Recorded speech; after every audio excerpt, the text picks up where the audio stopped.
राधे राधे सगळ्यांना। आज आपण बनवणार आहे भोपळ्याची पराठी। त्यासाठी मी एक मोठा भोपळा घेतला आहे, कवळा घेतलेले, जिरे, मिरच्या, लसूण आणि मीठ। आता भोपळा घेणार आहे मी कद्दूकस करून। त्यासाठी ही किसणी ना छोटीशी, त्याच्याने साह्याने मी भोपळा किसून घेणार आहे। आणि आता याच्यात मी पिठं घेतलेले, ज्वारीचं, बेसन पीठ आणि गव्हाचं पीठ, 3 प्रकारची पिठं घेतलेली आणि भोपळा घेतलेला आहे किसून।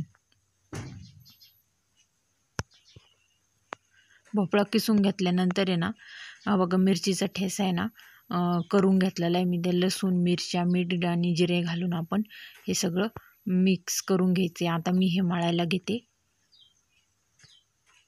याच्यात थोडीशी टाकली मी हळद। हळद आहे ना, हे सगळं आपण आता मिक्स करून घेणार आहे। याच्यात मी वरून बारीक चिरलेली कोथिंबीर घालून आहे ना हे सगळं घट्टसर करून घेणार आहे। आता पाणी आपण आहे ना जास्तच घालायचं नाही, उगं थोडंसं कण हातावर पाणी घेऊन फिरवायचे।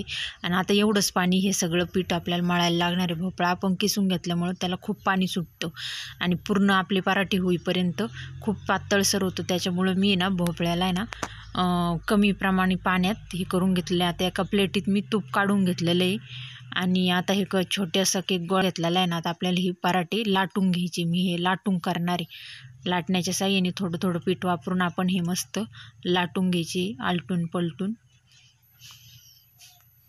आणि आता तव्यावर आहे ना तूप टाकून घेतलेलं आहे मी आणि टाकलेला आहे पराठा भाजण्यासाठी।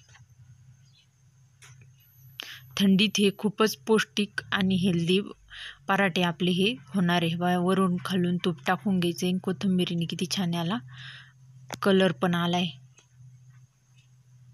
आणि आपले झालेले पराठे रेडी। तुम्ही पण असेच पराठे घरी बनवून खाऊ शकता। तुम्हाला माझा व्हिडिओ आवडला असेल तर व्हिडिओला लाईक, चॅनलला सबस्क्राईब नक्की करा आणि असेच पराठे तुम्ही घरी बनवून खाऊ शकता। व किती छान पराठे हे झालेले आहेत आपले घरच्या घरी। एकदम सोपी रेसिपी आहे, झटपट बनतात। धन्यवाद। भेटूया पुढच्या व्हिडिओत। राधे राधे।